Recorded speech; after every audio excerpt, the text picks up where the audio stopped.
thoughts that we think, and if we think those thoughts, they are created in our life. So if we can change our thoughts, we can change our life. I'm here every day, Monday through Sunday, and we do a thought. It's my new thing, and I just love this new format that I'm in, where I'm able to give you a thought, explore it for a few minutes, get feedback from you, and then explore it. It allows me to get another thought so that we can continue this journey of self-exploration. So today, my thought was about the idea that when we label ourselves, we put ourselves into a box and we limit ourselves. Isn't that interesting? Do you understand that a label limits you? Do you understand that when you call yourself, let's say I call myself a minister, all of a sudden there's a picture of what a minister is. And in that picture, I'm labeled based on the values that I've attached to what that picture has. So in reality, I don't want to label myself as that, because here's what happens. Yes, I am a minister. I have a reverend title, but here's what happens. The second someone hears that I have a reverend in front of my name, they form expectations for me. They put me in a box. I'm not in a box. I am free. And you see, that's the key that I want to talk about today, is that our self-labeling takes away our freedom to be unique, our freedom to be authentic, our freedom to do what our heart is desiring, as opposed to maybe what the label that we've got says we should do. Does that make sense? You know, you can label yourself a son. You can label yourself a father, a mother, a daughter, a sister, a brother, a spouse, a lover. You can label yourself an engineer. You can label all of those things. But if you think about the word, every word is limiting. Every word puts you in a box. So when you speak that label out and someone says, well, who are you? Well, I'm a minister. You've just labeled yourself. And we've gotten into that habit. We use words to describe, but our descriptions are very limiting in themselves. Isn't that fascinating? Our descriptions of ourselves actually limit us. So wouldn't it be better to say, I'm an individual who's freely expressing, who is constantly seeking to experience a greater life, more life. This is what energizes me at this time, and this is where I'm putting my focus and my energy. Now, did I limit myself in saying that? I don't think so. I might have, though. Depends on the perspective of which you're listening to me. Because, you know, here's a key. Everybody has a different perspective. And from that perspective, everybody sees things differently. No one sees things the same. And we've got this habit of thinking, well, I clearly communicated it to them. And yeah, you did clearly communicate to them through your filters. But you see, they have different filters. So your clear communication through your filters is not the same as someone else's. Here's the other thing. The label you may put on yourself may be very different than the interpretation of the label. So I'm a minister, correct? So people who know that I'm a minister in religious science, that I'm part of the Centers for Spiritual Living, the New Thought movement, when they hear that word, they put a label on me. Now, it's not the same label that I have for what I do. Now, when people hear I'm a minister and they're a Christian, they have a completely definition about who I am and what I'm doing. And if they're a Muslim, they have a completely different definition. If they're a Jewish person, similar thing. What was it the other day? Someone was watching one of my videos and they wrote a comment and they said, "We love your clarity. I'm going to call you Rabbi Lee Wolakstein."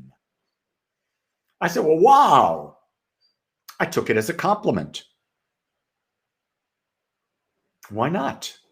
Why not take everything as a compliment? Why take everything as a negative?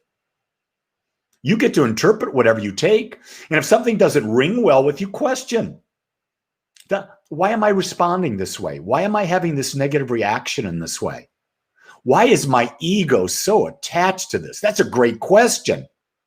That's the thing that we've got to ask ourselves. Anytime we want to defend ourselves, anytime we want to be right, anytime we want to compete, guess what, gang? That's the mother ego. The ego always wants to be right. The ego always wants to be in control. Guess what? When the ego wants to be in control, it's got to put someone else down. And when you put someone else down, there's no possibility for love. Because love is all about acceptance. Love is the ability to accept yourself as you are and the ability to accept others as they are. That's something we're not taught as a child. As a child, we're taught that we please our mother and dad, and then our mother and dad will love us. That's how I learn love. And from all the people I've talked with, that's how they learn love. If you please me, mommy will love you. Daddy will love you. And I talked to my mother about that before she died. And she just basically said to me, she said, Lee, I didn't know any better. I didn't understand any better. No one ever talked about it that way. She says, this is my mother. She said, you're the only person in the world that has ever talked to me like this. And I said, Mom, isn't that great that we can have that love together? Isn't it great that we can have that love where we accept each other as we are? It took 85 years of my mother's life to get there. And when she got there, it was very shortly afterwards that she made her transition and moved on. But she got there and she shared it with me as her son. And in that moment, all the conditional love from the prior 85 years melted away from my heart, and I knew unconditional love from my mother. It was that second healed me. And all the resentment, all the things that I criticized my mother for, they disappeared. So I want you to know that if it can happen to me, it can happen to you. Because one of the things that I truly know is there's no human being on the planet that's better than any other human being. We're all unique. We're all equal. And we all have the same ability to create our life experience. It's a choice. It's a decision that we make every moment of every day with how I use our thoughts, words, actions, and feelings, where we direct them and how we hold them. I love that, Douglas. You're in St. Croix in the Virgin Islands. You're my first person doing that. I love that. I love when I see that this message, I don't even want to call it a message. I want it to call these questions that I'm presenting that cause us to think are reaching further into the world.